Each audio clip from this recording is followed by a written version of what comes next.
Somebody says, how come you're up so early? Say, if you were headed where I'm headed, you'd be up early too. If you were going to meet who I'm going to meet, you'd be up early.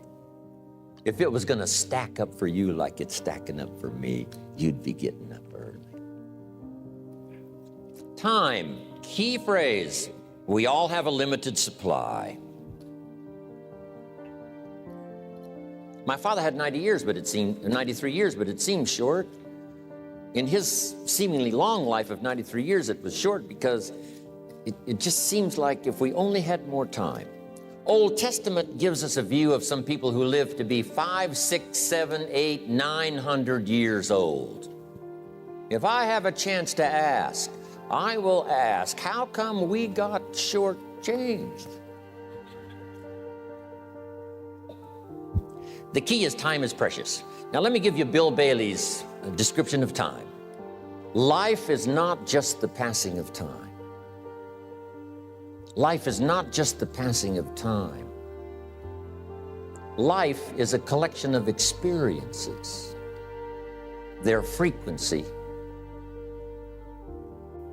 and their intensity. Life is not just watching the clock tick away. Life is a collection of experiences, their intensity, their frequency. When my friend Mark died at age 44, someone says, that's young to die. But what if he lived 4 lifetimes in one? It might not be too young. So here's whatever the span of your life turns out to be, here's what you want to fill it up with: experiences and the intensity of those experiences. Don't let anything overly bug you. Because remember now, you don't have to do anything. Someone says, well, I got to get a handle on my time. The answer is no, you don't. If you want to let it all go, you can let it all go. I mean, this is good advice. Somebody says, you ought, you ought, you ought. Jot this down. Ignore all the you oughts or you should. Only if they're giving general information. We should. It's better to say, if you're teaching, we should. Not you should, we should. Then you let me listen in without it being too confrontational. If everyone did this, see, that'd be great. And then you give a person a chance to choose to do it or not to do it.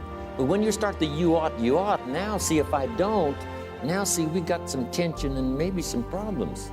So you oughts seem to always create problems. When you're talking to your kids, you say, no, if kids would do this, not always saying if you did this, life would be better, but if kids did this, life would be better.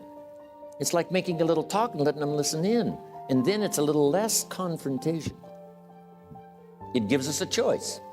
Now here's the choice on being a human being: to be part of all we were meant to be, or to be all, to strive for all, or half, or part, or some.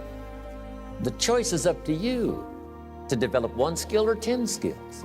Someone says, well, I'd be happy with just 1 more language. Well, some say, hey, I'm going to learn 6 or 7. And this is all a matter of choice. And when someone says, no, you ought to learn 4, you've got to resist all that. Because this is personal dignity. And you don't want to destroy someone's dignity by doing all the oughts, and then they feel reluctant to do it. Now we've got problems. The guy's in sales, and he says, oh, I want to own the company. Finally owns the company. Now he's got no time to play golf. He said, when I was in sales, I was making big money playing golf 3 days a week. Heck with this owning something.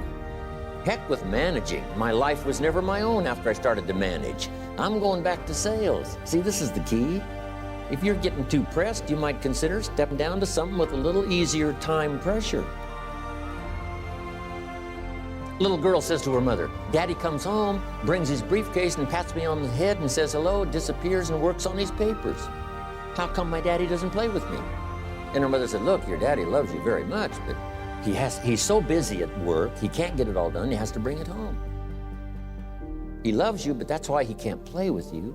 And the little girl said, why don't they just put him in a slower group?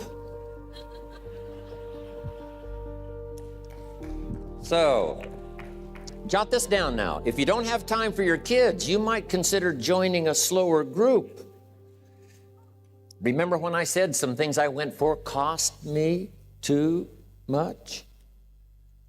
So reconsider the time management. And that's work longer and harder. But see, there's a limit to that. I almost lost my health the first year. I went so crazy about personal development and achievement. I just went bonkers. You know, I told you I was skinny, but at the end of that first year, I was a walking shadow. And then it suddenly occurred to me, what if I got rich and too ill to spend it? I mean, that was a shocker. So I started, developing a little more reasonable, because I said, if 12 hours won't do it, I'll work 14. If that won't do it, I'll work 18. I mean, how many hours it takes. And sure enough, it cost me too much. So see, working longer and harder for some might be appropriate. You know, if you're just sitting around not doing that much, this might be good, work longer and harder. But you can only work so hard. Here's the key, not to work harder, but smarter. When you've worked as hard as you can, doing the best you can in terms of physical output in the time, reasonable time. Now here's the ultimate in the management of time, and that is you simply become more skillful.